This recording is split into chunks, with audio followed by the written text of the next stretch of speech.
And now it's my pleasure to bring our next panel up to the stage. This panel is presented by Sapient, titled Creating the Marketing Organization of the Future, Advice from the Front Lines, and it will be moderated by Peter Kim, Senior Analyst of Forrester Research.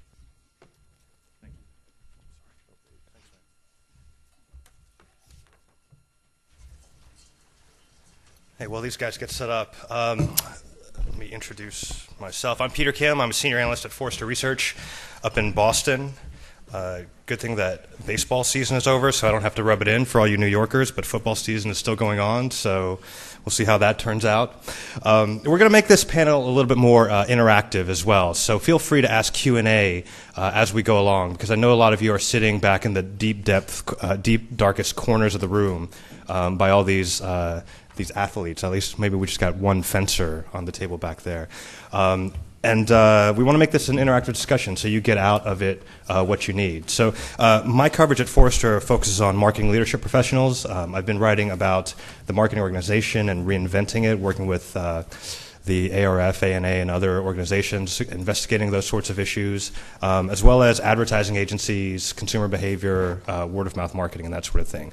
Let our panelists introduce ourselves, and then I've actually got some questions for you. So you may be cold called after we go through this. So, gentlemen. Good morning. I'm Dan Kelly. I'm with Heidrick & Struggles, executive search consultants. I'm based here in New York. I do most of my work in the consumer products industry and in the marketing function as part of our marketing officer's practice. Good morning. My name is Benjamin Hill, and I lead the interactive and CRM marketing function for Motorola Worldwide out of Chicago. So my team's probably the team that's walking in a lot of the offices, talking languages that people here generally have difficulty understanding and always demanding for more stuff. We'll probably talk a little bit about that a little bit later. My name is John Joseph. I'm on the faculty at the Kellogg School at Northwestern University, and I'm actually in the Management and Organizations Department, not the Marketing Department, so I come at it from a little bit of a different perspective. I teach leadership, org design, and decision-making for the full-time, part-time, and exec ed programs, and I've been doing work on CMOs for since about 2003, looking at how they utilize formal structures and processes to improve decision-making in the firm. Good morning. My name is Gaston Legorbru. I am, who the hell am I? I'm actually the Chief Creative Officer and CMO at Sapient, and I'm responsible for our agency practice. So as you can see, we've actually recruited people who are mutually exclusive in terms of the industries in which they serve. So we have an executive recruiter, a client-side marketer, an academic, and an agency. So certainly as you craft questions, feel free to direct them specifically at these people as well. So we're going to turn it over to you now, though. We're going to talk about the marketing organization. So by show of hands, how many people have reorganized marketing at your company within the past year? Okay, keep your hands up. Keep your hands up. This is like the wedding game, except in reverse. In the past 2 years, how many of you have reorganized marketing? Okay, a few more. Quite a few people. Thank you. Hands down. And our research shows that around 75%, in a recent marketing leadership survey we took, about 75% of marketers responded that they had reorganized this function in the past 2 years. And from the show of hands in this room, looks like it's not too uncommon with your experience as well. Okay, the 4 Ps. I could be really mean and cold call somebody, but I'll spare you. Product, price, place, promotion, for those of you who've been out of school longer than others. How many of you would say that you control all 4 Ps within your organization? And please be honest. So product, price, place, and promotion. Thank you. Brave marketer here on the front table with the plaid. One. Anybody else? I mean, you can brag a little bit too if it's okay. All right, so in our survey, about 15% of marketers said they actually own all 4 Ps. We see product going to R&D or product development group. We see place or distribution going to sales and operations, so not uncommon. Okay, let's talk about relationships. And how many of you would say that you have a productive relationship with your CEO? With your CEO? Pretty good show of hands. Good. Okay, that was an easy one, though. How about with the finance department? Productive relationships with finance. Yeah, okay, still pretty good. HR, human resources. Pretty good. Yeah, they're easy to like, right? They're likable. Okay, how about IT or information technology? Oh man, are you guys being honest? Okay, good, because that's usually the department that we love to hate, right? And our survey shows that 37% of marketers said they have an unproductive relationship with IT, 27% with HR, and 18% with finance, certainly critical functions for us to partner with. And a final question for you before we get into our discussion.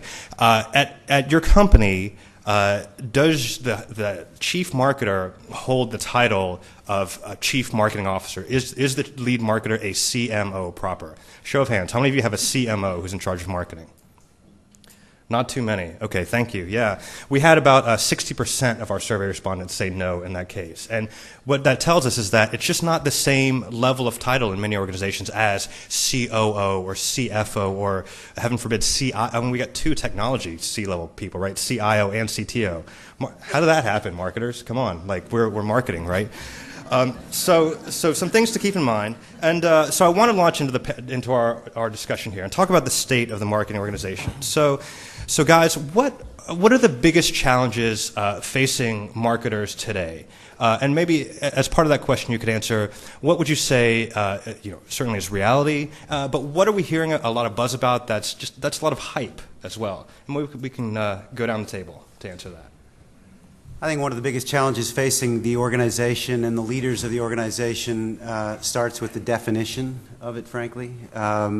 What is a CEO or the board actually looking for in the function, and therefore what capabilities are required in the leader of the organization to actually deliver on that expectation. So I think it's a definitional issue.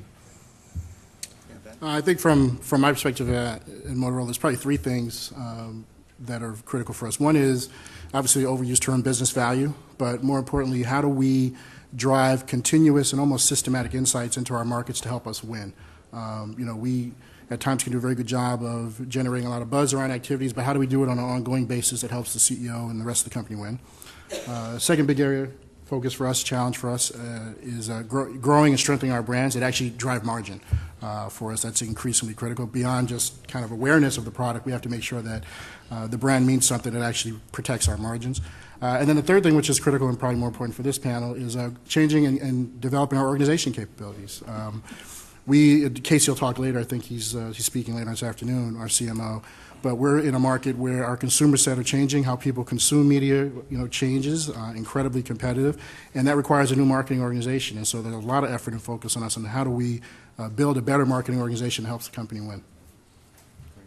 I think one of the misses, this is a similar point, is the heterogeneity of the CMO role. There's sort of this idea that, well, there's one sort of magic bullet, and that's just clearly not the case, right? I think there's a lot of contingent factors that go into what's going to make a successful senior marketer in an organization, and to go in with it that there's going to be sort of one solution, I think, is incorrect.